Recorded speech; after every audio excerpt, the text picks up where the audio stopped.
Hello, I'm Henry. And I'm Trey, and welcome to Marvelous, a Marvel Cinematic Universe podcast. A podcast where we go through the entire Marvel Cinematic Universe, movie by movie, show by show, one shot by one shot, in order of release. And today we've reached Phase 2. We're going to be talking about Iron Man 3. And All Hail the King, the one shot. The IMDb synopsis is: when Tony Stark's world is torn apart by a formidable terrorist called the Mandarin, he starts an odyssey of rebuilding and retribution. Is that it? That's it. Wow, I'm surprised it didn't mention the trauma from Avengers at all. I agree. I would have thought the PTSD would be in there. Yeah, that's a fundamental part of the movie. Yeah. Okay. But I guess? Yeah, that's odd. It's an alright synopsis, I suppose. Okay, to give some context for this movie, this is occurring sometime after the Avengers, although the time isn't really specified. Tony Stark had just helped save all of Earth from Loki's army with the Chitauri by launching a nuclear missile into their mothership beyond the portal caused by the Tesseract. And Tony just barely makes it back through the wormhole, is saved by Hulk, and the Avengers have saved the day. So, Henry, what did you think the first time you saw this movie? The first time I saw this movie, I liked it a lot. The effects were super cool. The combat was amazing. My favorite scene being Tony Stark's invasion of the house, the mansion, was so cool. And I was so amazed how cool Tony Stark could be without a suit. Although, after having seen it a second time and having someone mention the fact that it's kind of like a Christmas movie if you think about it, that lowered my view of it a tiny bit, but I liked it a lot. How about you? This was right before you got into the MCU, right? Yeah, I think we actually saw this together, didn't we? I don't know. I think we saw it with Aaron. Oh, you know what? Yes, we did. I remember because it came out during our finals, so I couldn't watch it until after. So I used a song from the movie to help me study. The Can You Dig It song that plays at the end. I love that song. I don't remember it. I listened to it so many times. That's funny. So many times, Trey. I just remember arguing with Erin after we got out because she hated the Mandarin, and so she didn't like the movie.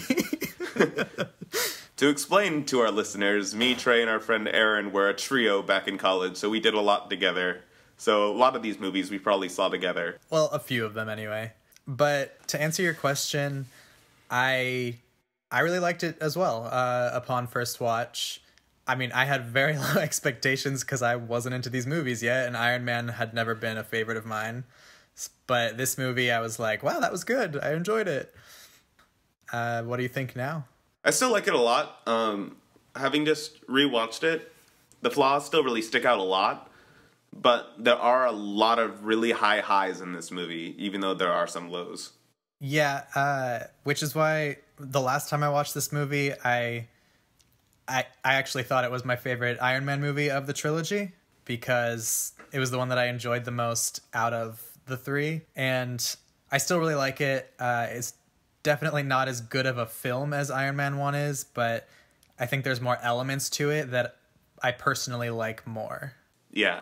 It's a much more fun story, but it's much easier to tear apart because there's a lot of logical flaws in it that I don't like. There are definitely flaws, yeah. So anyway, should we hop into it? Yeah, let's get into the movie. All right, so we begin the movie with Tony Stark discussing demons of his past with an unknown person. I mean, it just sounds like narration. It is a narration, but he's talking to someone. But you don't know that. Gasp! Well, yes. So anyways, we flash back to 1999 when Tony Stark is at a New Year's party in Switzerland, I believe. Yeah, and oh my god, Happy's hair. It's beautiful. It's gorgeous. During this party, he interacts with a girl, Maya, who wanted to show Tony her botany experiments. We also see the Doctor who saved Tony in Iron Man 1. Yinsen, I can't believe he made an appearance. I didn't know he was I know. there. You didn't know Yinsen was there? No. Yeah, we see Yinsen, which is very funny since in Iron Man 1, Yinsen specifies that Tony was in a state where he wouldn't remember Yinsen, which was true. Yeah. And we also meet the main antagonist of this movie, Aldrich Killian, who looks like the most stereotypical, like, gross nerd. Can I say that? Possible? Like, 90s gross nerd, like, completely disheveled, silly-looking glasses. He can barely talk without stuttering. He's just weird. Yeah. I feel maybe rude saying that since I would consider myself a very nerdy person, but they're clearly going for that vibe. Yeah. They clearly make Tony, like, weirded out by him in the movie. Yes, they do. Yeah, so this Aldrich Killian wants Tony to join his think tank, AIM, which we don't really know what its purpose was yet, other than to be doing military stuff. Well, that's the thing. He wasn't approaching Tony. He was approaching Maya. I mean, I thought wasn't he approaching both of them? He was pitching to both of them, but he seemed to be talking mostly to Maya. Which is interesting, because Maya takes up his offer later. Yeah, she does. But he tells her that he's been, like, following her work for years. It's kind of, I don't know, like, his big idea is just a privately funded think tank. Like, what? Yeah, it's very strange since later on in, like, Killian's entire everything in this movie is based off Maya's research, which is interesting because originally Maya was going to be the main villain. Yeah. Killian was added in later. And for those who don't know, they were going to have a female villain for the first time until they decided that it wasn't going to sell toys. Yeah, Disney. They thought that a woman bad guy wouldn't sell toys, which is ludicrous. And also they didn't sell any Aldrich Killian toys, so, like, really? Yeah. Who wanted to buy an Aldrich Killian toy? Nobody. I mean, maybe if it spat real fire, that'd be cool. But I don't think they would sell that to children. It's also kind of a bummer because I don't think we've gotten another female villain in the MCU aside from Hela just now. Yeah, I don't think so. So and I mean Nebula, but that hardly counts. Well, female big bad, she wasn't the big bad. I know. I agree. That's why I said it hardly counts. Okay. Yeah, we've had evil women, but none that were the main antagonist. Although Ultron's not technically gendered. I mean, technically. Yeah. Anyways, she is I actually like her quite a lot. And Tony sends Killian up to the roof to meet him later, and then he never does. And Maya shows her research to Tony, where we see her exploding plants that can self-heal, and then Tony and Maya have fondue. Sure. Haha, Captain America 1 joke. Is there anything else you really want to say about the flashback other than Happy having ridiculous hair and touching the plant that he was specifically told not to touch? Because, maybe it'll explode. Maybe you should listen to the botanist. No, I'm just wondering if they, like, since they were originally going to have Maya as the villain, if they were just like, well, let's have it be a guy by having him, like, be her boss because he came up with a think tank that funded her research and therefore took it out. I don't know. That's all kind of weird. I don't know. One of those strange things about Aldrich Killian in general is that as a villain, he is the most disconnected from Tony Stark. He has a grudge towards Tony, but that's not really his aim. Like, his entire plan didn't need to involve Tony in the slightest. It could have just been capturing and killing the president to gain more power so that he can sell to both sides of the conflicts that will arise. But Tony got roped in anyways, which is very different from Iron Man 1 and 2. Yeah. Which I think is one of the biggest flaws of the movie. I mean, not one of the biggest flaws. It makes the story less compelling. I mean, I guess I don't really want all the villains to have personal stakes with Tony, though. Fair enough. It's just that if you're not going to have him have personal stakes with him, then don't add this grudge in the past. Yeah, It's like they were trying to force personal stakes, but it didn't work right. That's what I'm going for. Yeah, I agree with that, especially since, like, all he did was say, I'll meet you on the roof and not come. Yeah, and that inspired him to become a much better businessman by working in the shadows or whatever. Yeah. But anyways, we move to the present where Tony... Well, we have Tony kind of dancing to Christmas music. Oh, yeah. I'm not going to talk about the Christmas stuff much in the movie just because... So, long story short, I'm not Christian, I'm Jewish, and Christmas stuff sometimes bothers me a little bit because I don't need to see it everywhere. And there's like 30 references to it being Christmas in the movie, and it kept standing out to me, which is why it bothered me. It's like, this is an Iron Man superhero movie, not a Christmas story. Why do you need to make it so much about Christmas? Here's the thing, though. I don't think this is a Christmas movie at all. I mean, aside from the fact that it's set at Christmas time, that's like the only thing that's Christmas about it. Yeah, I honestly don't remember why it bothered me as much back then. I just remember seeing a bunch of posts about it, how it's similar to other Christmas movies. So it really stood out to me this time and bothered me, even though I hardly remembered why. It's not that big of a deal. It just, Okay. I'm not really sure why they said it at Christmas, except I guess they wanted to try and be different, and like maybe it was coming out. No, it was something about the director wanting to make it about Christmas. That's why. It was something I learned about back then, and I don't remember anymore. Something about him wanting to make it a Christmas movie. Interesting. And it involves Harvey, the kid, too. Like, this is, I don't know. It has some similarities to average Christmas movies. I don't even... Okay. Don't worry about it. It's such a minor thing. Anyways, so Tony turns on the TV and we are introduced to the Mandarin, who has hijacked the airwaves. Hey. This was after he was assembling his modular suit, which we find out is like Mark 42. And during Avengers, he was on Mark 7, I believe, which means he's been going absolutely bonkers making more and more and more suits. And I'm going to assume it's probably only been like 6 months, even though later in the movie they mention it's 2012, but I think that's just a mess up. They didn't mention it's 2012, there's just a thing that would make it seem like it was 2012. What thing? When Maya shows up at their house and he says, "Oh no, don't tell me you have a 12-year-old kid in your car." Oh. And then she's like, "No, it's 13." So that would give it a rough time of 2012, but I don't think that actually matters, especially because he says 20 years ago talking about that party later on. It might be a mess up. I'm a little sick right now, so I might have missed a few small things this time around. So, yeah, Tony built his suit, and then we meet the Mandarin, who hijacked the airwaves and shows that he's a terrorist. Though, what actually kind of terrorist is very vague. He just, like, does random acts, and then teaches lessons to America. Yeah. Yeah. And then we cut to the Iron Patriot. Oh my god. Who is now War Machine, but painted exactly like Captain America?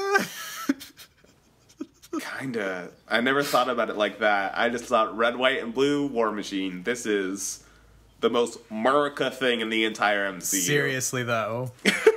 Except for later in the movie when it's the president on an oil tanker in the Iron Patriot suit. America. Oh my gosh. Pew pew pew pew. But he does seem to have a very similar design to Captain America. Like, doesn't he also have the single star on his chest and the same color scheme?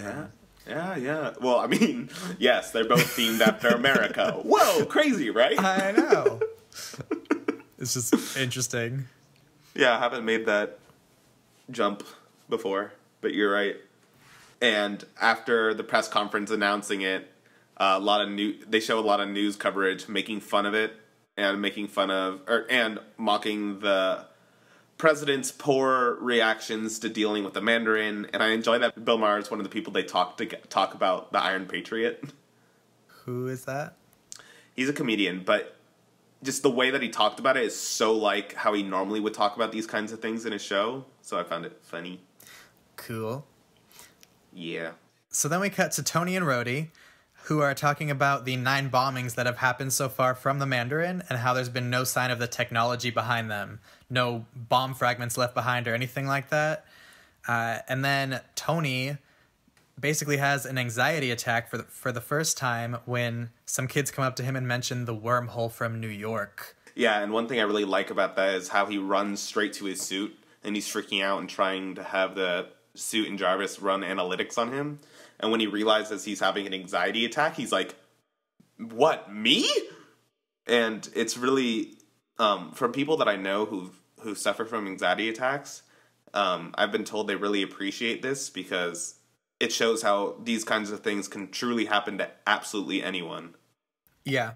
Even an egomaniac who seems totally in control of his life like Tony. This is true. Which people say that the Iron Man films in general talk about or like have different themes like this. Like they say Iron Man 2 is about alcoholism and Iron Man 3 is about PTSD. Iron Man 2 is about alcoholism? I thought it was supposed to be Iron Man 3 covers the alcoholism plot of the Iron Man comics using PTSD instead of alcoholism. I mean, I don't really see the alcoholic metaphor in Iron Man 2. Like, yeah, he's drinking, but it doesn't seem that... I don't know. I don't see it, but I've seen people talk about it.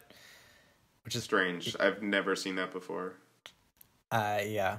So then we find out that Happy is now the head of security at Stark Industries, and he is a ridiculous head of security. Badge. Oh my god. Yeah, that was pretty funny. Oh my god, he's so funny. How he just, like, wants to replace everyone with robots because they're making too many complaints. I know. The problem with human resources is we need to replace the humans with robots. Yeah, okay. Yeah, the funny thing is I don't feel like Happy would act like that from any of the other movies he's in. I agree. This seems really out of character for him. I think so too. Well, I don't even know if you can say out of character because we don't really know his character at all. I don't know. This is also the first time that he wasn't a director of the movie he was in, right? I think so, and it's also the first time that we actually get to know, like, he gets enough screen time that we get to see more of his character. Yeah. He gets a decent amount in Iron Man 2. No, he doesn't. He's running around with Black Widow. He was there in, like... I feel like we had the same exact conversation in the Iron Man 2 one, didn't we? He fought with Black Widow twice. That's not a lot of screen time. Okay, whatever. But, so anyways, while we're seeing Happy as a head of security, we're also seeing Pepper as the head of Stark Industries, who has a meeting with Aldrich Killian. And apparently she worked with him in the past, which seems wrong. Yeah, I thought the same thing. Why would she have worked with him? There's no reason. It makes no sense. Yeah, to be honest... Like, sorry, Pepper, I love you, but you started as a glorified secretary? Like, I don't know why you would have worked this private think tank, and he's been doing this private think tank for, like, at least 12 years or something. Yeah. So, what? Yeah. Though him hitting on her, in retrospect, awkwardly fits the weird, gross character they were trying to show in the flashback. But anyways, Killian shows her the tech that he's designing, which is talking about an empty slot in the brain and changing your DNA, which is weird because I don't know why an empty slot in your brain would be fixed that way, but it's funny because we actually do have DNA changing technology now. Go CRISPR! So it's not even that far-fetched, except it won't make you shoot fire or explode now. Okay, I have no idea what that is. It's super early in development. Don't worry about it. Basically, what he's saying isn't as far-fetched as he makes it out to be in the movie, except he's pushing it to extreme proportions of, oh yeah, you could just have people regrow limbs and stuff. Well, the way they talk about it at this point, isn't it like reprogramming like the human brain? So yeah, which is, I don't know, it's weird. I'm glad that Pepper says that this tech is weaponizable, so no, though, because... Yeah. I'm like, good girl. I don't even understand why they would set up this meeting anyways, since Stark Industries is an energy company now, essentially. unless he's just looking for investors. It's kind of odd. Yeah, that's what I was confused by too. But it was cool that he had like fancy projector technology and stuff like that. Yeah, he showed her his brain. Oh my god. It was very sexy. We also meet Sketchy Henchman Man, which I don't know his name. I've just been calling him Sketchy Henchman for all of my notes. I don't think he has a name. Probably not. But then Pepper goes home and Tony welcomes her with his empty suit. And his giant boobed bunny. Giant boobed Why? bunny? Yeah, that bunny has such huge boobs. I don't think they're supposed to be boobs. Are they not? I thought that too. I was like, are those boobs? But they have like markings on them that make it seem like they're supposed to be paws. I think they're boobs. It has no other arms, so I think those are its arms. Huh. Never thought about it that way. Maybe you just wanted to think about it the other way. No, it's the worst. Why would anyone think anyone would like that, especially Pepper? I agree. But yeah, so Pepper comes home expecting date night and a nice time with Tony, and is greeted by an Iron Man suit, and he pretends that he's just breaking it in, but Pepper quickly finds out he's just faking being in it because he's still downstairs working on his projects. And something I really like about this scene is Pepper gets mad and then goes off when she finds out, but Tony actually shows a lot of vulnerability and tells Pepper that he's a piping hot mess, and really the only thing keeping him together after everything in the Avengers is Pepper having moved in and helping him, giving him something to care about. Yeah, and that's one of the things I really like about this movie is that I think Tony's character is at his most mature and likable that we've seen him. I agree, and his eyes have really been opened after the Avengers. Yeah. And I also really like how Pepper responds to it and how she really helps him push through it by making him take off his headgear and inviting him, I just love the lineup, I'm gonna take a shower, you're coming too. I love that. Yeah. Because Pepper definitely knows how to help Tony out. But it doesn't last long because then you see them asleep and Tony has a really bad nightmare and apparently calls the suit in his sleep, so it kind of like grabs... The suit that he just set up that he can summon. Yeah, and it grabs onto Pepper and she freaks and decides to sleep on the couch while he's like, sorry, it must be a bug, I'll stop that from happening. Yeah, we kind of skipped the fact that he, like, while going crazy and being up for 3 days straight, he injected himself with, like, magnets or something to connect to the Iron Man suit. He did? Yeah, that was in that first scene, which is right before he summoned all the parts. He gave himself injections to summon it. But he summons it onto other people, too. I know. Okay. It's a problem. Okay. It wasn't a problem for me because I didn't notice that at all. I did. Though I like Iron Pepper. Yeah, so then we cut to... Happy following Sketchy Man at the Chinese theater. He wasn't following him, was he? Yeah, that's the whole point. It looked to me like he just ran into them. Hell no. No, he was totally following him. Okay. I was just about to say we're from LA, but you're not. No one ever goes there. Unless they're a tourist. No one ever goes where? The Chinese theater. It's on, like, the Hollywood boardwalk. Like, I don't know why you'd ever go there. Okay. I mean, he ran into that guy, like, really accidentally seeming, so I just assumed that they were walking, and... I don't think so. Okay. Because he, like, Happy took a picture of his license plate earlier and was really weirded out by him, so I think he really wanted to know what was going on. Happy's senses were tingling. Alrighty. His happy senses were tingling. So, yeah, there's two... The sketchy guy... Oh my god, none of them have names. The sketchy guy and the other guy... Man, yeah, I called him Junkie Guy. So, Sketchy Man gives Junkie Guy a case of some kind of medicine to help him deal with what we figure out later is his extremis case. And they interact, and we find out that Sketchy Man has extremist superpowers of some sort. And then Junkie Guy explodes. Yeah, and takes Happy with him. Oh yeah, Happy is hospitalized and unconscious, but he points to Junkie Guy. Did you What? Did you mention the fight? Yeah, Sketchy Guy threw Happy like in the air like 30 feet away, so we know that he has superpowers, and Happy also punched him straight in the face, and he just glowed to heal himself back up. So we know that something crazy is going on. Yeah, I liked that it showed Happy fighting like well though. Oh yeah, that's something that it could have been cool to show in Iron Man 2 a little bit more too. Like Happy is a competent fighter for a normal person. Yeah, He's not Black Widow level, of course. But then he would have upstaged Black Widow, and since that's all she did in that movie, you know. Yep.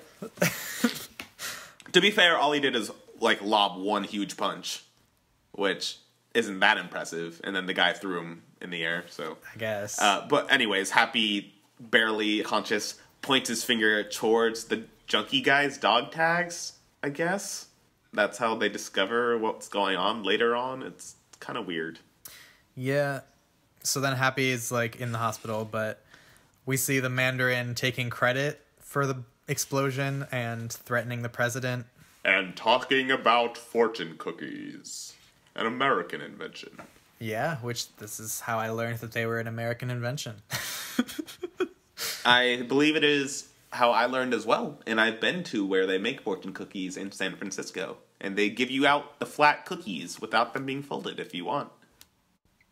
What? My mom got a whole bat. Yeah, you can get the flat, like, circle of a cookie before they fold it. My mom got, like, bags of them.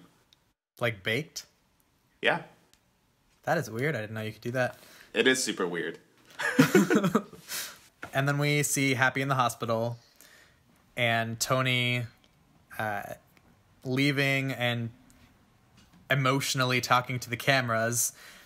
Yeah, lots of reporters are there, and one asshole's like, "Hey, when is someone gonna kill this guy?" to Tony.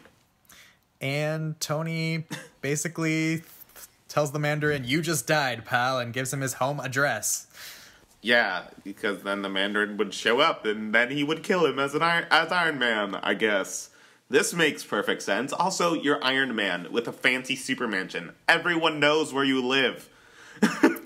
Which, if everyone knows where he lives, then why did they wait till he gave his address to attack? I know, exactly.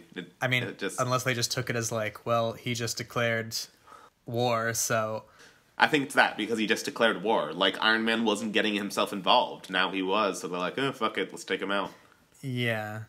It's also, like, he says they're on full security lockdown, but he has glass windows, and his house is, like, super susceptible to... missiles. Yeah.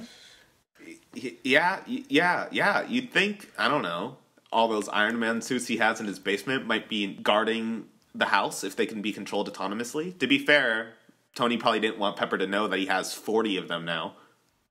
Which I guess... Oh, yeah, I guess she didn't know. Yeah, he told her that it was only, like, 14. So then Tony starts looking into the bombing after what happened to Happy. And uses magic shenanigans to figure it out. And I don't like this part of the movie. What are you talking about? His magic detective skills of having like a 3D image of the entire map, and the entire incident was it was pushing it farther than I liked. Like how he showed Happy pointing to dog tags and then scanned the dog tag for a name. That was too much. Why? When did he get the scan? When did he do any of this? I just didn't like it. It didn't feel like the Iron Man... It didn't feel like how Iron Man would figure stuff out in the other movies. It felt like a stretch. Okay. I didn't really have a problem with it. I don't know. It just felt a bit excessive. Well, he found a guy that had blown up in Tennessee, like, a while ago. Before all the other... Yeah, he figured out all the Mandarin attacks had a very similar heat signature, but there was one incident beforehand. So he wanted to go investigate that one. So he made a flight plan for Tennessee, and then Maya shows up at his house. So, yeah, then Pepper comes out, and they argue because she wants to go out of town because she's like, you just invited a terrorist to our house, and he's like, no, we're safest here because totally. And well, I mean, he wants to have his fight that he just invited upon himself. yeah, I'm honestly surprised that he thought about it and then still like wanted it to happen at his house. But yeah, I mean, he stuck home to field it. advantage. I don't think he was expecting the Mandarin to come with 4 helicopters. Apparently or 3, not. Whatever. Apparently he expected the Mandarin to knock at the door. Yeah, and apparently he wasn't prepared for a missile strike Yeah. or anything. Yeah. Not like the Mandarin blows things up. You'll never see me coming. So helicopters surround the house and missiles hit it, and Tony, in slow motion, calls his suit onto Pepper to help her, which was pretty cool. And Pepper protects him as Iron Pepper. Yeah, and then Which I like. That's cool. it was cool. And then the house is like falling apart and essentially falls off of the cliff and into the ocean. Poor Iron Man's house. Yeah. Yeah. He was able to take out some of the helicopters attacking, but yes, he gets buried by his own house. Something to point out, though, is Sketchy Man is in the helicopters, so this is the first confirmation we have that Killian and the extremist stuff is linked to the Mandarin. Ah, that's true. Yeah, when you're rewatching the movie, it doesn't stand out as much because you know that they're linked. Yeah. But the first time, it's actually kind of surprising because you're like, wait, what does Sketchy Guy have to do with the Mandarin? OMG. Yeah. But anyways, Stark is buried by his house underwater. And then in his Iron Man suit is launched away all the way to Tennessee? I think? Or where was it? Yeah, Tennessee. Because that's where the first explosion happened and Jarvis was bugged out. Speaking of which, everyone thought he was dead. Did no one notice the Iron Man suit shooting out of the water? Apparently not. And also... also, why was he unconscious? The whole time? Yeah, like, from the moment that he was flying out of the water all the way to Tennessee, he's just, like, he wasn't conscious when he's, like, getting out of the water just to go onto the cliff. It just took him to Tennessee. Good point. I mean, he was, like, hit real bad, and he was maybe about to become unconscious when he was underwater. But he was clearly still responding and stuff, since he had to, like, hold his breath for Jarvis to shoot off one of his Iron Man arms to pull him out. Yeah, so instead of getting onto the cliff, he, like, just falls asleep, apparently. It seems kind of weird. Yeah. And also, he was probably flying for at least 2 hours. Yeah. One more thing that I want to talk to you about that is that right when he lands and crashes in Tennessee, he's out of power, which is very confusing since the entire power source of his suits are the arc reactors, which are embedded in them. And I don't know if they can be recharged. I don't know. Everything about that seemed a little off to me. Which, is the thing in his chest still powering the suits, or are they powering themselves? Both. He has arc reactors within the suits and in his chest. And apparently he had a wrist mini arc reactor thing on him also. What? He has like a little wrist arc reactor thing that he uses in his fight in Tennessee against I thought that was just against Extremis Girl. I thought that was just a blaster. No, or I don't know. I think it was Extremis powered. Everything he has is Extremis powered. You mean arc reactor powered? Yes, sorry. Yeah, the thing that he built, isn't it supposed to last like forever? That the new element. It lasts a long time, but I mean, if you use it a lot, it burns it out, and then you still replace it frequently. Yeah, but like we see in later movies, he has crates of arc reactors because he goes through them fast. I know, but it seems like it wouldn't go out that fast. I don't know. It was weird. Yeah. I think it's just because of battle and then flying across the country, and I don't know. Maybe it wasn't fully charged. It's a little off. Apparently not. To be fair, it was also a prototype. Yes. So Tony's in Tennessee, and he makes a call to apologize to Pepper, which again shows his maturity. Except then it shows his immaturity as he breaks into some kid's garage. I'm not sure that shows immaturity. I know. It seemed like a good transition. I don't know. It shows his lack of care or whatever, because then he breaks into some kid's garage, which is not guaranteed to have tools or anything, but just happened to have everything he needed. Yep. And then we meet Harvey with his potato gun. And I have to say that I love everything about this conversation. Oh man, I like Harvey. He's great. And I think Tony interacting with a kid, like, I don't know, it makes me like him so much because even though he's a complete asshole. He's both though. He's like more sensitive and more understanding than normal and more caring than he normally is, but he's also like, I'm not taking any of your bullshit. I agree, because Tony kind of understands the pain of having a missing or insufficient father figure. So, and he feels the pain, sort of. He's very blunt at times, like, so what? Get over it. That was 2 years ago. I know. Oh my god, it's brutal. Dads leave. No need to be a pussy about it. Yeah. But I think maybe it's just because I don't have a lot of patience for kids right now, but I think he handles them perfectly. Fair enough, I guess. I like how Tony also gives him a weapon to fight off a bully, but it's like, dude, are you serious? Don't give a kid a weapon. It's not a real weapon, it just sets off a flash. Still, you don't give that to a kid. It's to fight off his bully, Henry. That's not okay. It doesn't matter. Anyways, I really like how Tony introduces himself as the mechanic. And I also like how this kid didn't know, or I don't like that this kid didn't know that Tony was Tony. This kid is clearly like a bright engineering-ish kid who would know everything about Iron Man and Tony Stark. And that's the thing. Him not recognizing him was weird. Isn't he carrying his newspaper with his picture? And also the second he shows Iron Man, he's like, Tony Stark! You're dead. And like goes all, what? Yeah, and he says like, oh, I'm Tony Stark. And then he's like, yeah, you're dead. And then shows him the perfect newspaper that he just happened to be holding. That was apparently printed the same day. Yeah, which is stupid. Like, okay, but you didn't recognize him. Okay. Yeah, it was movie logic, and I really didn't like it. Because it was that same night. Okay, think about it. He got attacked in either the morning or the afternoon, or probably the afternoon, flew all the way to Tennessee, crash landed. That night, he had a newspaper with him printed in it. It would have been the next morning. To be fair, newspapers have evening editions, and I can see them doing, like, big news like this right away. Do they really? Yeah. I didn't even know that. Yeah. Oh, okay. Some of them do. Oh, newspapers.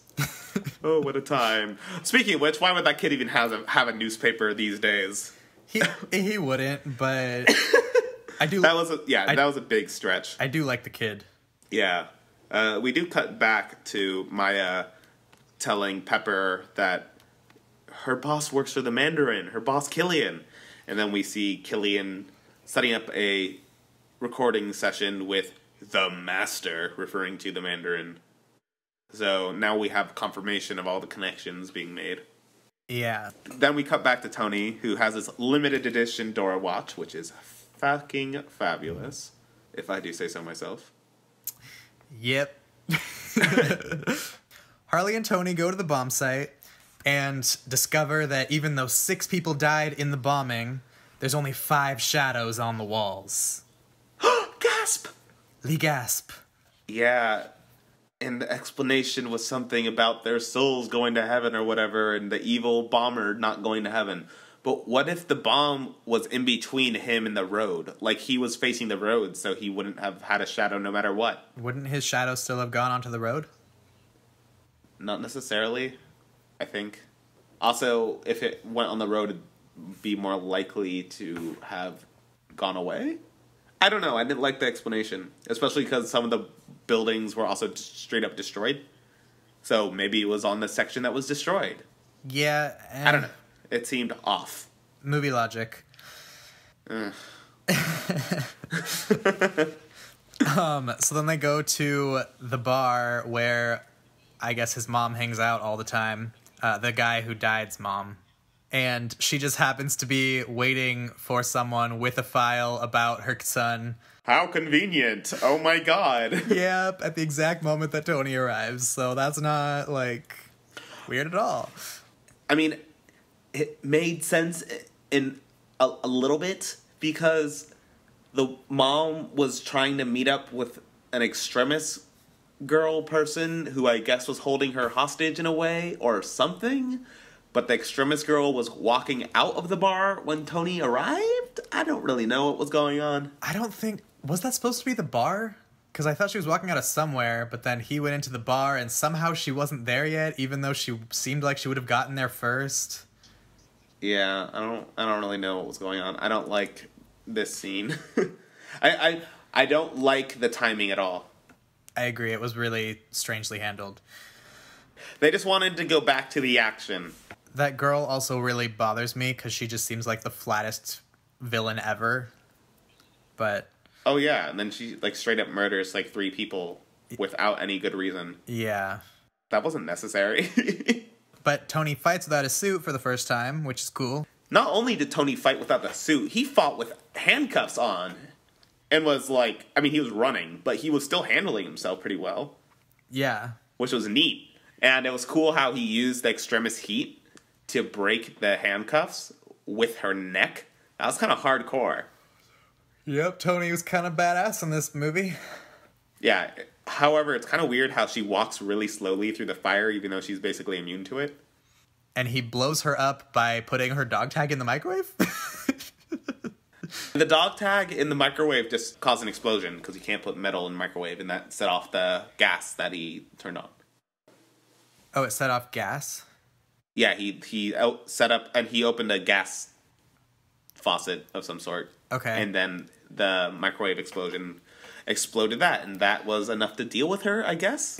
It's kind of weird because they have a lot of explosions in this movie and a lot of fire, and sometimes it works on them and sometimes it doesn't. Right. It's very unclear what can kill an extremist person. Yeah. So it's kind of like, we need it to be convenient this time, so this time an explosion will work. Woo! Also, then Tony deals with Sketchy Guy, who's also there, and Sketchy Guy captures Harley, and Harley uses that weapon that Tony gave him to escape. And Tony calls Sketchy Guy Westworld, which I don't know what that's in reference to exactly, because I never watched the old Westworld movie, and the TV show hadn't come out yet, so I really want to know why he said that. Well, apparently you'll have to watch that movie. I really want to, actually. I like the show quite a lot, so I want to watch what it's based off. Even though it's also based off a book, I believe. Yeah. Anyways. Yeah, then in like combination with the kid's bully weapon and Tony's extra repulsor that he pulls out of his pocket and blows the guy with. His pocket? It's his sleeve, excuse me. Sorry. Then he and the kid, Harley, talk and basically say goodbye and have some interesting moments. Oh man, that conversation's hilarious. Like how Harley's trying to guilt trip him into staying and like being his new dad or something. Yeah. And then he's like, well, it was worth a shot. He's funny. Yeah. I like him. Yeah. He's also now guarding an Iron Man suit and charging it. Yep. Cool. Also, Tony has a car already. He stole the key from the bad guy. Oh, did he? I forgot. Okay. Yeah, it's Sketchy Guy's car. Yeah, remember, I missed a few things because I was sick. Then we cut to the president on the Air Force One. There's a Mandarin broadcast where he basically tells the president to call him or he'll kill this man. And the president calls him, but he doesn't answer. He just kills the man. Which is funny because it could have been entirely pre-recorded and probably was entirely pre-recorded. Oh, you think? Yeah, because remember, all the killings on screen and stuff like that were all effects. Yeah.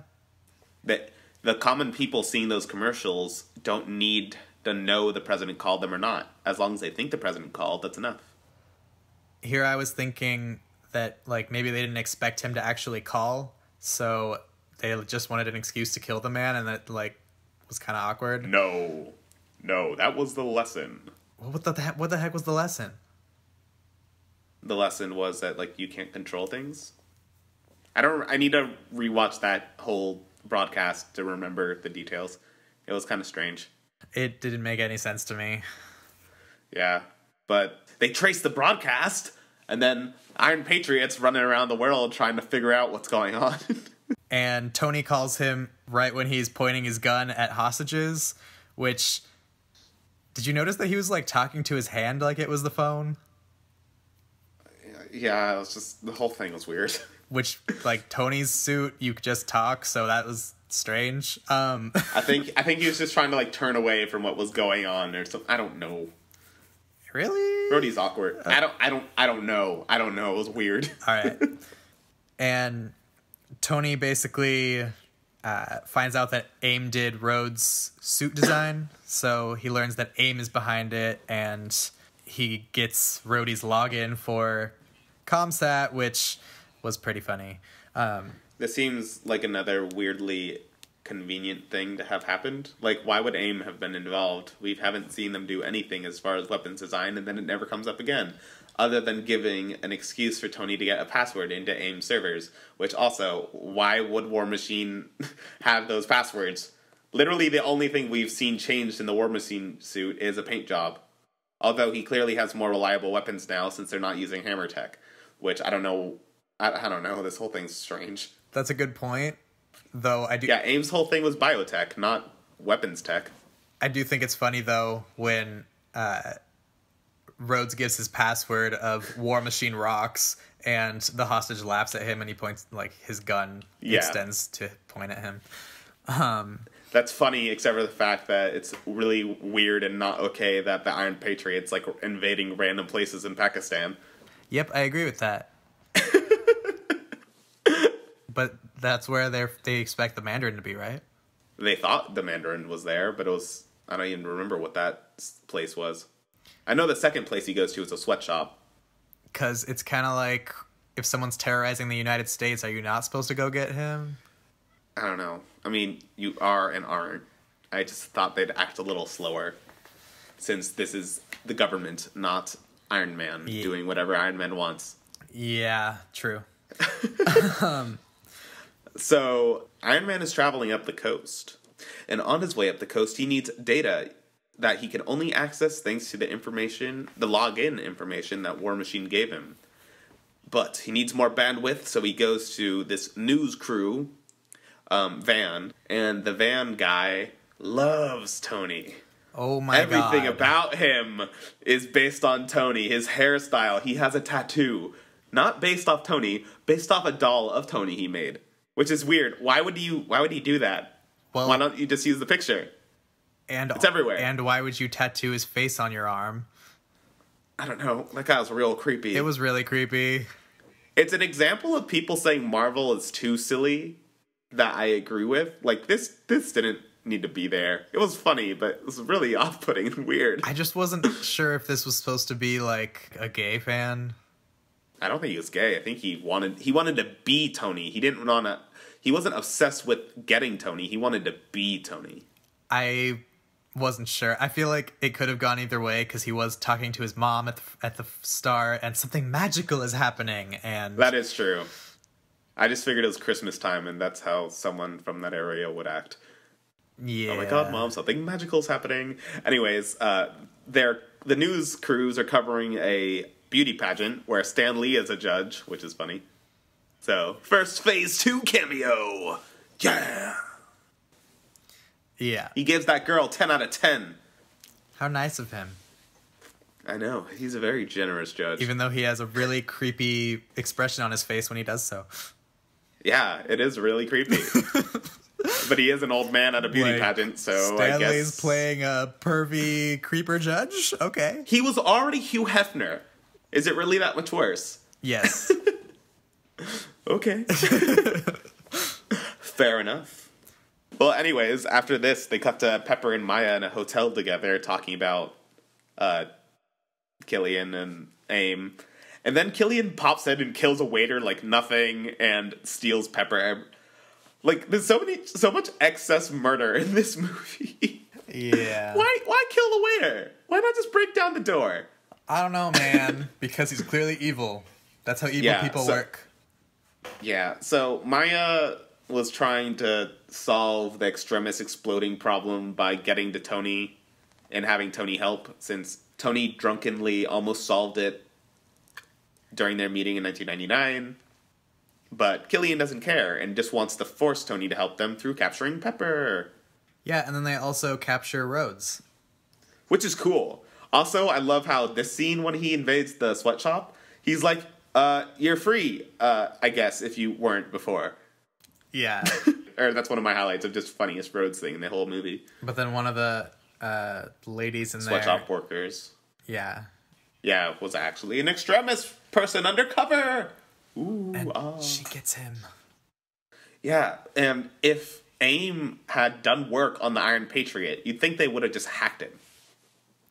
Not captured him through an extremis fighter. Also, thinking one extremis fighter is enough for an Iron Man suit's ballsy and arrogant. But hey, it worked. Yep. It's actually really impressive. How did they get him all the way back to Florida? They got him back to Florida really fast, too, I think. I guess. I don't know how much time has passed, but they got him all the way across the country, even though he's in a suit that should have just flown away. Didn't she knock him out? I don't remember. Probably. She would have had to have had done that. So obviously he wouldn't have flown away. I guess. Anyways, Tony checks in with the kid and Jarvis and gets the Mandarin's location.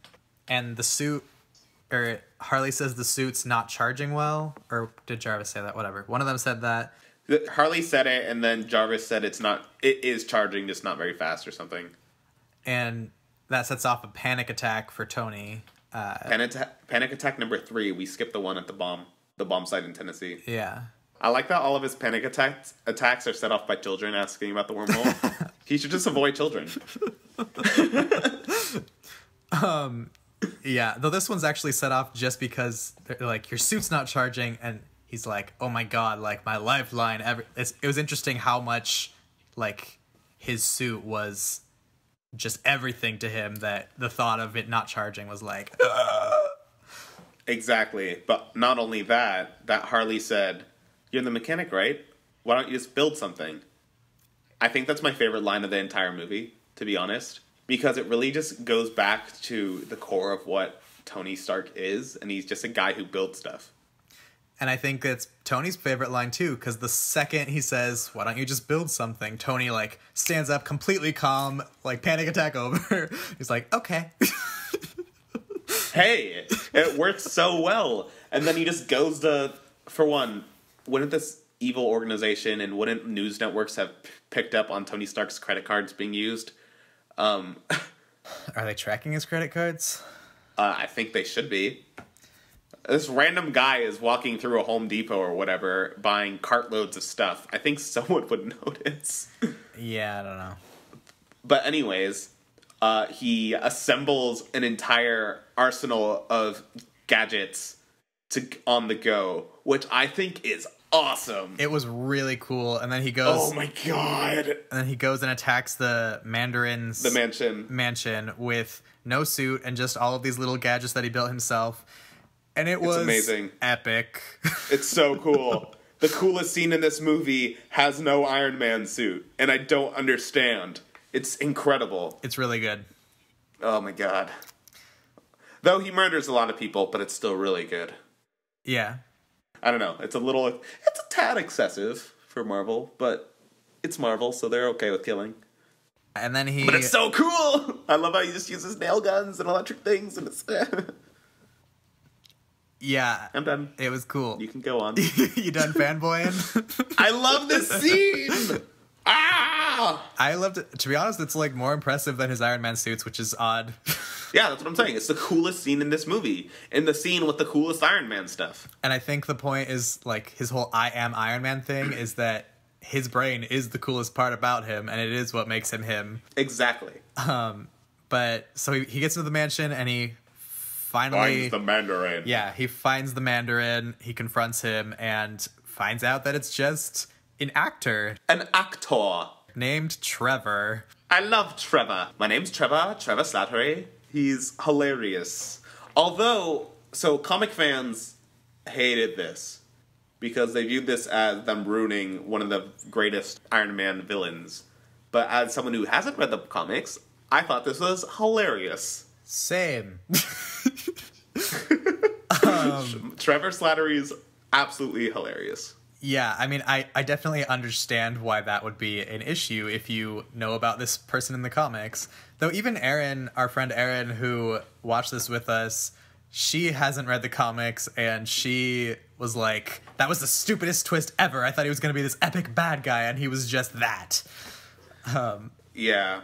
Well, the only thing I don't like is later in the movie when Killian's like, I am the Mandarin. It's like, Killian, shut up. No one cares about you anymore. Yeah. But anyways, they say that they needed a cover for all of the accidental explosions, which is why they created the Mandarin. So I guess there was no actual terrorism. It was all just the accidental explosions. Yeah, but they were also kind of using it to play both sides of the war game. It seems like it was kind of confusing. Also, it was really weird if that medicine is supposed to make you explode or make you not explode, depending on the dosage. I don't really know. Yeah. Like, were they purposefully... I mean, they purposefully exploded that guy at the Chinese theater, I think? Like, No, they didn't continue... I think it was on purpose. He didn't take a thing. But he did take the thing, and then he exploded. I don't think he did. But I think he took it, but Happy stole half of it, so it didn't work or something. It was very unclear. They definitely made it very unclear what the medicine does, which isn't really helpful for us. Yeah, especially because Sketchy Guy asked Junkie Guy to meet him at the Chinese theater, so it seems like they wanted him to explode. I don't know about that. Because they were also saying, like, all right, President, there's only, like, a few messages left. There's only 2 messages left. There's only 1 message left. It looks like they had it aim. Pun. Because I didn't mean to do that. Because their company's AIM, their think tank. Hilarious. I like how when they're meeting Trevor, he's like, oh yeah, I was just a junkie, and then I met these guys. And Tony's like, oh, so they got you off the drugs? And he's like, no, they gave me more. Yeah. He's so funny. Sorry, what were you going to say? The first time I watched this movie, I thought Aldrich Killian was the terrorist and like was actively trying to do all these things and was just using Trevor Slattery to take the limelight.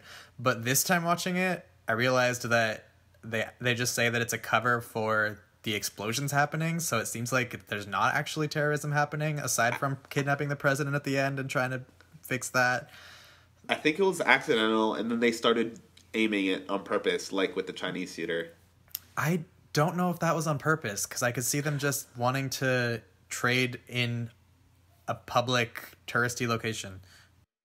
I don't know, especially because it's weird, because in like the next scene when Maya is talked to Tony, who is now captured because Extremis Guy, it was Extremis Guy, right? Knocked him out after meeting Trevor.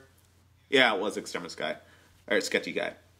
Maya threatens to explode herself by taking that same injection, it seemed. Which is weird, because then Killian shoots her, and then she doesn't recover. It's not even clear if she has Extremis or not, but it sounds like she'd explode. I don't think she has Extremis.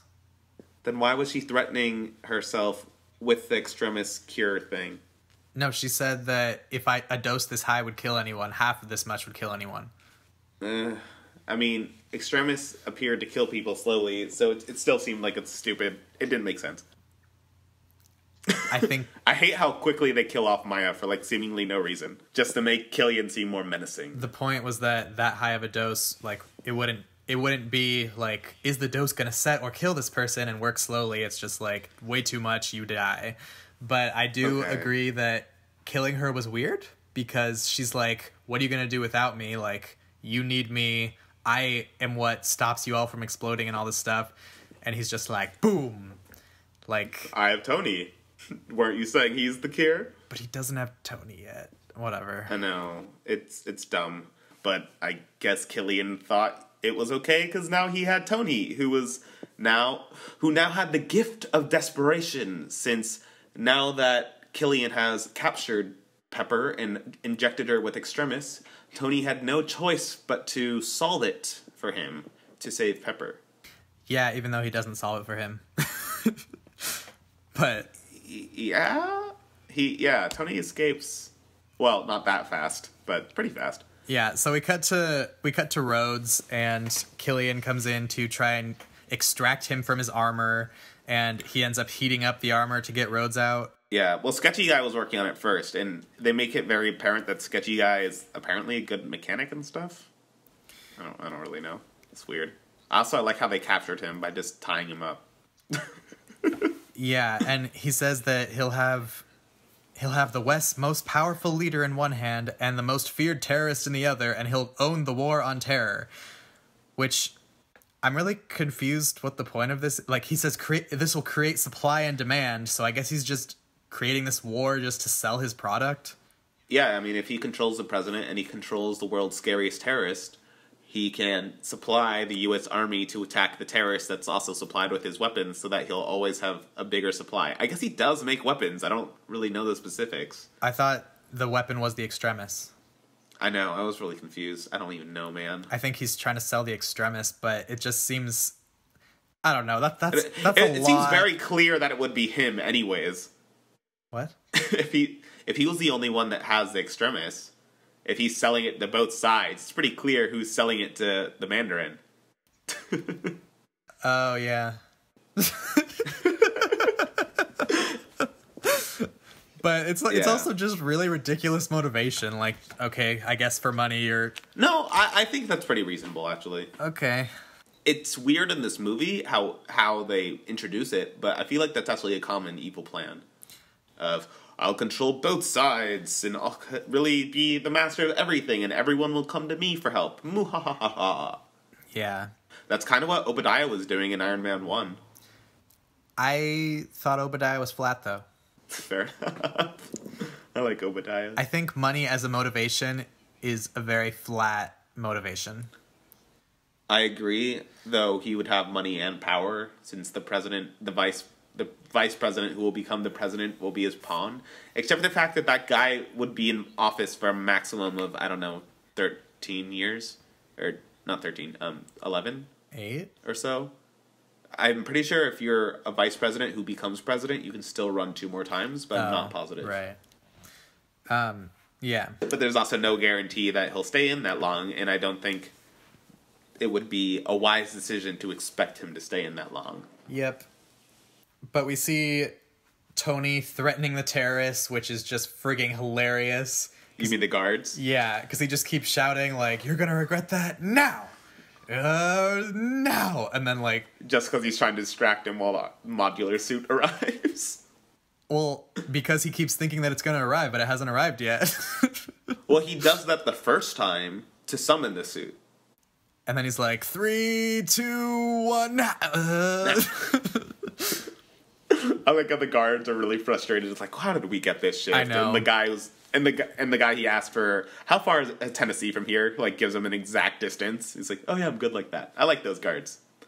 Yeah, but I don't think it was done as a distraction. I think he just kept thinking that it was like, ready to come. Okay, how about now?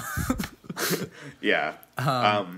They do jump back to Rhodes, who does pop out of the Iron Patriot suit and comes out fighting and punches Killian in the face. And then Killian shoots fire out of his mouth. Yeah. Which is never done again. That and it was weird. was weird. Killian doesn't really seem in control of his heat, and I'm really confused how he hasn't exploded. I don't know. But yeah, Tony his hand finally comes to him, and he's able to break free with just his hand, and then, like, a boot also comes. And like a pistol that he steals from one of the guards. The rest of his suit's, like, trapped in the barn under padlock, but it's really cool just to see him fight like this. Like there's this, like, little slow-mo sequence where he, like, flips around and lands perfectly and shoots with just an arm and a leg, which, to be honest, I think is it's a little weird, But it's still a really cool scene. And then we get another funny guard who's like, honestly, I hate working here. These people are so weird. Yeah. And runs away. But I guess the suit charged. Yeah. Well, it charged enough to fly to him. Because as soon as it arrives, it's not charged enough to fly anymore. They recharge it on the boat. Oh, yeah. With a car battery. But anyways, Rhodes escapes as well. The Iron Patriot suit has been taken by Sketchy Guy to go kidnap the president. Rhodes and Tony go to Trevor again, steal Trevor's boat, recharge the Iron Man suit, and go after the Iron Patriot to help protect the president. Yeah, then we have the plane sequence where the president's already gone, and Tony has to save everyone. Well, first, Tony and Sketchy Guy in the Iron Patriot suit, who's way too comfortable with it. They have a battle on the plane, and Tony kills that Sketchy Guy and uses his chest arc reactor to shoot a hole through the guy's chest, and that's enough to kill him. Then he goes to rescue all the people who fell out of the plane by gathering them all together and then boosting up at the last second. Yeah, which apparently they put a lot of work into that sequence, and all those people... Yeah, because they were real skydiving. Yeah, all those people were actually skydiving. Yeah. Which is... It's a really cool sequence, but it's not as impressive to me anymore, to be honest. I'm surprised that they put so much work into that one scene, because I didn't realize it was meant to be that impressive. It was used in the advertising a lot. I mean, it's cool. Yeah, it's cool. I don't think it's aged very well. Yeah. But then, right after Iron Man saves him, the suit gets hit by a truck, and the whole suit collapses because this is the modular suit. And it turns out Tony was still on the boat the whole time. Yup. Flying it remotely. Yeah. At some point during this time, he started the house party protocol. Yeah, and then the president gets delivered to Killian in the Iron Patriot suit, which... How do they frigging... Okay, like... They sent it on autopilot, I guess. But they overrode Tony's code of, like, coding for only Rhodes and him to use the suit. And just assume that the Iron Patriot has been modified a lot. To be honest, this could be all the stuff that AIM did. I guess. And then I don't think that this part's the stretch. They were able to send it flying by itself. I mean, Ivan Vanko did it last movie. Took over that War Machine suit with someone in it. Yeah. AIM seems slightly more prepared since they've actually worked on the suit before. They never explain it, but it seems like it makes more sense to me. Okay. Then we cut to Pepper, who's captured, and Killian comes in and creeps on her about Pepper basically being his trophy instead of just being bait for Tony, which is awkward. Yep, and... Well, yeah. Tony and Rhodes start invading the ship, but that part isn't super exciting, except for we get some funny Tony and Rhodes banter, and they joke about how sharp of a shot Rhodes is, and Rhodes shows off his skills. And the president is strung up in the Iron Patriot suit in the middle of, like, oil tankers and stuff. Yeah. It's an oil tanker that wasn't an oil spill, so it was another lesson for all of America. Yeah. Anyways, who cares about that part? The house party has arrived! Where all of Tony's suits show up to fight, and it's pretty freaking cool. And Tony keeps just jumping from suit to suit to suit to suit. And it's really cool, and we see them with all sorts of different powers, like one that looks like it's probably the Hulkbuster prototype. Yeah. We also have... They're also fighting a bunch of random extremist goons. I do have to say, though, in this scene, Pepper is shown to be so damsel-y, which is really not good. It is redeemed soon after, though. I don't even know if you can say that. Like, they didn't need to make her that damsel-y. It bothered me. I mean, Killian did capture her as a hostage, so yeah, it was very damsel-y, but she can still be, like, trying to fight and do stuff and not just be screaming and, I need help, and I need help now again, and I need help. Yeah, they kept forcing her to be stuck under things, like she got stuck under rubble or something. It was painful. Yeah, and then Pepper's, like, gonna fall off the thingy that's moving for some reason, And Tony's like, I'll catch you! And then she falls because it gets hit by something, and he doesn't catch her, and she dies. The end. Goodbye, Pepper. It was nice knowing you. She was my favorite. What the why was that even here? Like, what was the point of showing he didn't catch her after saying, I'm gonna catch you? Because he thought he would catch her. And then he's extra mad when he fights Killian one-on-one. Because he failed? Even though he doesn't seem that much extra mad. I don't know. I don't like the I promise I'll catch you, and then he, like, doesn't catch her. Well, because there's, like, an extra shake that they weren't ready for. But yeah, it was sad and weird. I didn't think that line was necessary, though. Yeah, also, where were all the other Iron Man suits to come help her? Yeah.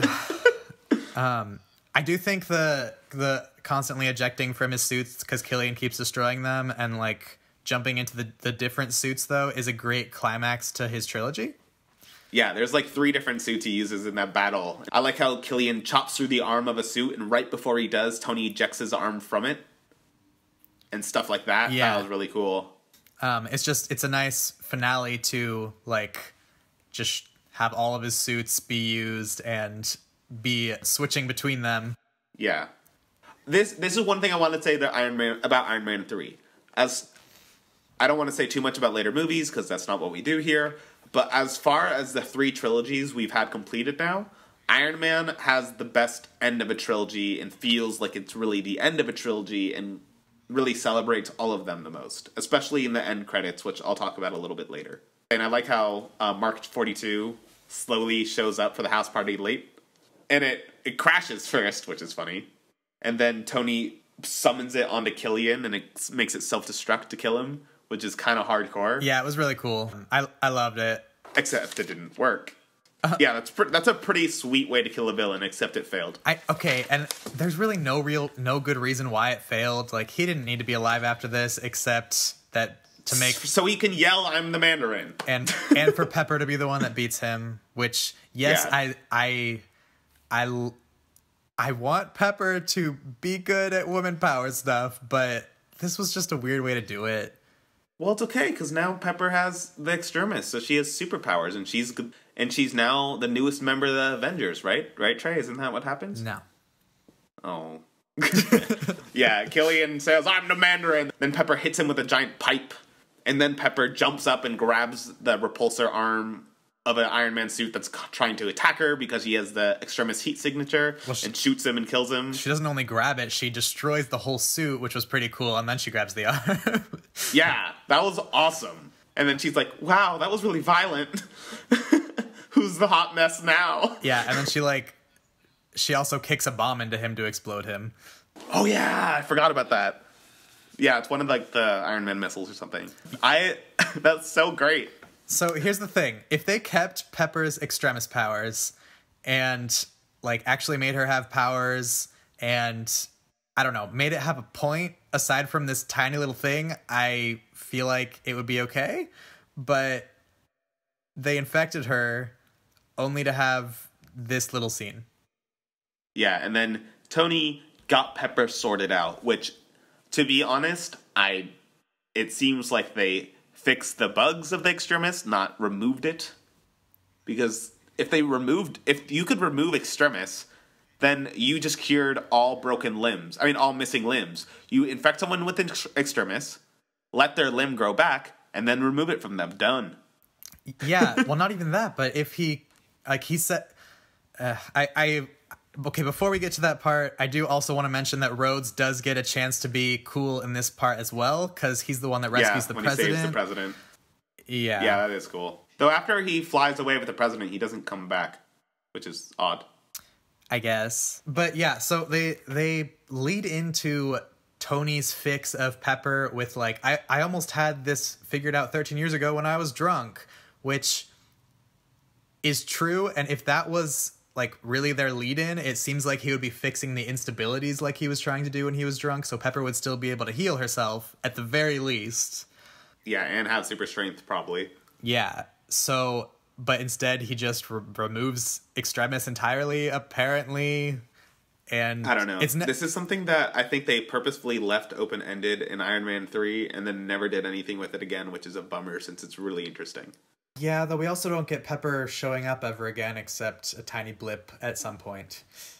Yeah, she doesn't show up for a long time in the movies. But that's also because this is the last Iron Man movie. Yeah, so I don't know if like it's still technically open because she hasn't really been shown, but It's not anymore. It's been way too long. yeah, I agree. But it was back then, and I was really bummed that they never acknowledged it again because it was really cool. It's definitely strange. Then also Tony got repaired and got the shards taken out of him. Which that was also confusing because was that done because like with the extremis? Is that how that was possible? No, I think he's just like, I think part of it was that he thought that having that in him partially made him Iron Man, and he realized that he himself was Iron Man without having the arc reactor built into him or anything. He didn't need it anymore. They have this technology to remove the shards, so he did. Because he didn't need to have that be part of him anymore. So that's kind of weird. It's really weird though because he was dying in Iron Man 2 because he couldn't, like, because of the shards and the thing in his chest that was magnetizing them. So if it was possible to remove them the entire time, that makes no sense. Yeah, I agree. Although I definitely think Iron Man 2 is more flawed than Iron Man 3. Oh yeah, definitely. But this definitely does just ruin the entire plot of Iron Man 2. Yeah, it does. Yeah. Oh, you could have just removed it anyways? Cool. Great. Yep. I guess he was also just afraid to do it, and now he got the courage. We also, we forgot to mention that he engages the clean slate protocol where he explodes all of his Iron Man suits, which the first time that I watched this movie, I thought that this was the end of Iron Man, and I was really confused because the way it ended, I think, and I'm not the only one who thinks this because I've seen things online and I listened to other people talk about it. No, I agree. People were really confused, especially because he says, "Oh, I am Iron Man" at the end. It's like, what just happened? Yeah. it seemed like, yeah, like he just wasn't gonna wear the suits anymore, which I don't know, like how is he gonna be in a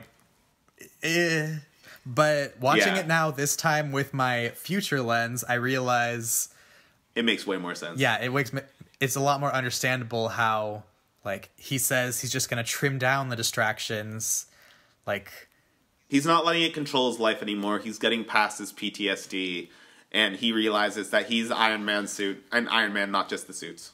Yeah, he's what makes Iron Man. So, yeah, that's good that it's not confusing anymore, but definitely confusing on a first watch for this movie. Faux show. A few little tiny things that we also get covered is Happy wakes up, and Harvey, as a reward for helping Tony Stark, gets a super upgrade to his workshop, which I guess it's his workshop. Yeah, with a bunch of toys. Toys and, like, robotics equipment. By toys, I meant fun technology. I'm amazed I didn't... Oh, man. Being sick sucks. My brain is gone. And then we see Iron Man throw his arc reactor into the ocean, which is funny because you'd think Pepper would want to keep that.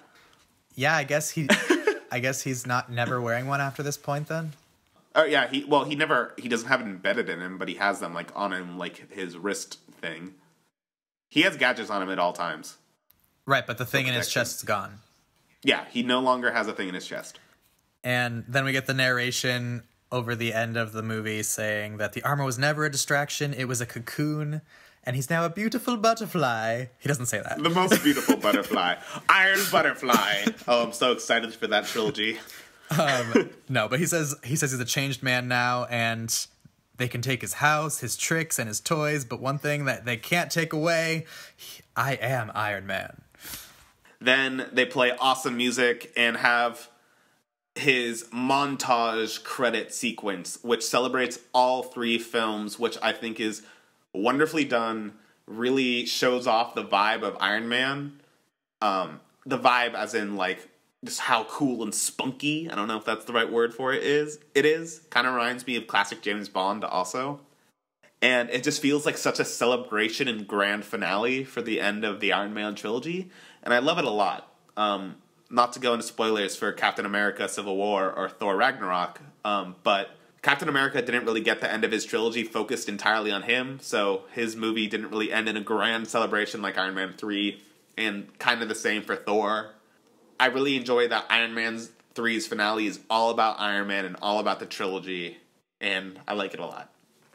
Indeed. Even though with the terrorists attacking the United States, it seems like the Avengers might get involved with something like that. Oh, yeah, I was amazed. I forgot to say that. I'm like, yeah, this also, one other flaw in this movie is with the president. Yeah, sorry, you said it all. Yeah, this is the first movie where now that the characters have interacted, it feels very strange for the other characters not to show up. And this is a problem in all of the early Phase 2 movies of why wasn't blank there? Like, in Iron Man 3, you'd really think S.H.I.E.L.D. and Captain America would be protecting and hunting after the president. Yes, indeed. Also, I don't know if you noticed this, but every Iron Man film has a foreigner bad guy with a white man that's in charge of them. Huh. It's like the white man behind the scenes. I would argue that it's kind of the opposite for Iron Man 2, since Justin Hammer was really showed off as the main bad guy, but Ivan Vanko was really in control of everything. But no, you're right. That's very true. Ivan Vanko was shown off as the main bad guy, as was Justin Hammer. But Justin Hammer was in charge of him, and then, like, in the end, he, like, flipped the scales. In charge, quote unquote. Yeah. Ivan Vanko had full control of the situation. Agreed. Yeah, but Obadiah and Killian had way more control over their foreign people. Yep. It's just also, Killian's ethnicity was very strange. Like, the character of the Mandarin was very strange of what he was, because he was speaking, like, clear English the entire time. And he turned out to be British, and it's just weird. I wonder if this is, like, Marvel's first attempt to avoid politically incorrect issues, like, because the Mandarin, isn't he, like, a stereotypical character of... yeah, I believe you're right. And then they just made him like, well, we'll just skip that by making him fake and an actor, and the white guy's behind it. You're right. I totally forgot about that. Yeah, I totally forgot about that. So this was Marvel's first time they tried to do that, and the first time that it failed miserably because everybody hated it. No, the comic book hardcore people didn't. I liked it. You liked it. Aaron didn't like it. I don't know if I'd say I liked it. I just didn't mind it. Okay. Yeah. After credit scene. Yeah, end credit scene. Turns out Tony wasn't talking to the audience or himself. He was talking to Bruce Banner, who was asleep. Yeah. Which is funny. But honestly, a little out of character for Banner. I feel like he would care and try to be more supportive. I don't really know. I don't know, but it is funny where he's like, I'm not a psychiatrist. I'm not that kind of doctor. This is also kind of the first end credit scene we get that's just for humor's sake and not for, like, shawarma. Teasing the future Shawarma. films. Well, that one had 2 end credit scenes, though.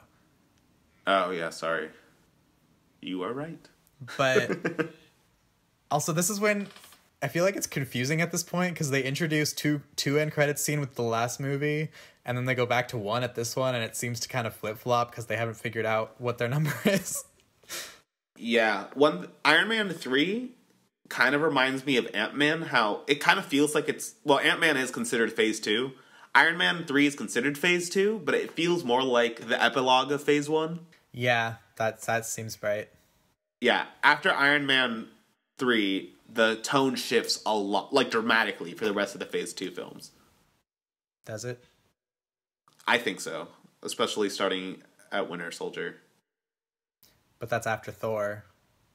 Yeah, but Thor 2 is Thor 2. I don't know. I just feel like Iron Man 3 sticks out a bit. Maybe. So, are you ready to rate the movie? Yeah, I'm ready if you're ready. So, when talking about this movie, I find it really hard to decide if I would rate it an A or B on our scale. An A on our scale is a great movie. It's not our highest rating. That we have A plus and S.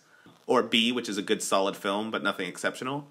And I find myself having trouble choosing between the two because this movie has really high highs and awkward lows. The scene with Iron Man invading the mansion, the house party protocol, Everything with Harvey in the town, besides dealing with the extremists, agents, whatever you want to call them, is super cool and well done. But there's a lot of story elements that bother me a lot. So what really makes a difference to me is whether or not I like Iron Man in the film, not just the plot. And that's why I am going to give it an A. All of its flaws are plot related, but don't detract from how much fun I have watching the movie. I will admit that I'm always biased because of how much I love Iron Man. But there's a lot of really cool, fun stuff to be had in this movie. How about you, Trey? I agree with a lot of things that you said. I think it's interesting that a movie with such a flawed and unexciting villain could still be so enjoyable, but I really enjoy this movie. I think Iron Man's character is at his best and most likable. I think everything with Harley and Iron Man and their interactions and his interactions with Pepper are really strong. I think the trilogy really ties itself together and is a good finale with all of the cool Iron Man suit stuff and the funny moments and Iron Man just showing his strength being without his suits and using all of those gadgets. So despite the flaws and the villains not being very compelling, I am going to give this movie an A. Thank you for making that much more clear and concise than I did. Because those are the feelings I was trying to express, and I'm just a little off my game right now. You're welcome. So I guess I'm a little surprised you agreed with me. I guess it's just because I was wiggling back and forth, and I figured if it's Iron Man, I would rate it above you. But I'm glad you agree with me, because I feel, I don't know, vindicated or something. Well, I told you this was my favorite Iron Man movie. True. Is it still your favorite Iron Man movie? I mean, that's, well, like I said in the beginning, like, objectively, I think Iron Man is definitely a better film, but this movie has more moments that I personally enjoy more than the first film. Yeah. Yeah, like, Iron Man is a better story, it's more well put together, and it's cool, but this is just this is like a comedy show and a tech demo. Just, like, lots of cool stuff, lots of funny stuff, all put together in a kind of messy little present. And character study. Yeah, that too. Especially having Tony be more caring and compassionate and vulnerable, especially compared to everything else we've ever seen before. Yeah. So, what we also wanted to do is to talk about the one-shot All Hail the King, which ties in directly to the Mandarin in this movie. And it was partially made to placate fans who hated the Mandarin being mishandled. Yeah, so this one-shot basically has 7 minutes. It's a 14-minute long one-shot, which is the longest one we've had so far. Even though most of it's credits. Yeah, and like the first 7 minutes of it is just Trevor in prison doing like jokey, stupid stuff, which totally did not need to be 7 minutes long. It was fun. Everyone wanted to just see him be the king and his impressions. Yeah, but then like all of a sudden in the middle, you get this, like, there's this guy interviewing him, and you find out that he's the Mandarin's servant, because he gives the real Mandarin's backstory and the 7 rings. And 10 rings. Oh, is it 10? Yeah. I believe it's because in the comics, the real Mandarin has 10 magical rings, one for every finger, that each has a different power. Okay.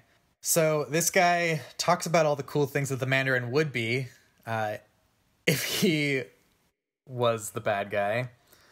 And he basically beats up everybody in the room. With all his gadgets that he's hiding within his camera gear, which is cool. It was really cool. And he tells Trevor that he's taking him to his boss, the man who he stole the name of. The real Mandarin. Yeah. Who might be centuries old. And I just have to say, like, it's very clear that this was made to just appease people who didn't like, or who thought, like, they ruined the Mandarin in the movie. But making a villain this freaking cool sounding in a 10-minute one-shot just makes me so... it bothers me so much, because... I know! I want this movie.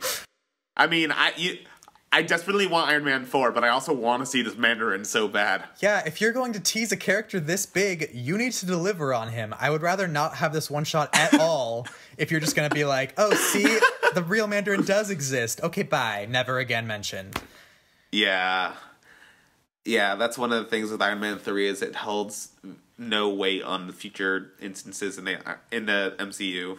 Yeah, I really wish the Mandarin showed up in S.H.I.E.L.D. or somewhere again, because he seems super cool. Also, he seems very similar to Hydra and the Hand, where it's like he's the leader of the Ten Rings, which is this ancient organization based around the rings or something. I don't know, it seems super cool, and I wish we got to explore it more. Yeah, and also, after the end credits, we get Justin Hammer showing up in the prison, like, jealous of the Mandarin, which, I mean, it was a cool cameo. I'm like, oh, hey, there he is. I love the Justin Hammer cameo in the credits. It's so funny. But also, apparently, he's gay? In prison. What happens in prison stays in prison. I didn't like that. I mean, yes, it was funny, but it's like, the really gross, unlikable villain is apparently, like, with a babe in prison. I don't know. I think it paints gayness in not a good light. It isn't good to use gayness for humor, but I honestly find Justin Hammer at his best in this scene, where he seems actually likable and funny. But to be fair, it's a one shot, so he can just be goofy. How he's joking about, oh, I had an army of robots. What did this guy have?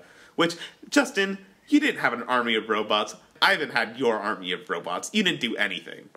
I didn't think he was more likable in this scene. I thought he was funny. I thought he was more... But he was just used for jokes. I thought he was more attractive. He looked more buff, and his hair was better. Well, I mean, I guess in prison, he worked out, and there's not much else to do. Side note, just one last thing I want to say about Iron Man 3. I thought Killian and Justin Hammer were kind of just like opposites of each other. How so? Justin Hammer was really cocky and arrogant and showy, even though he had nothing to really back it up. Where Killian originally was awkward and wasn't really confident in himself, even though he was very talented, apparently, since we've never really seen him be smart. Although later on he does become really cocky with him being the Mandarin, but that was in a moment of passion while fighting Iron Man. Fair enough, I guess. Yeah, I just thought it was interesting. Yeah, so I think that about wraps up our episode.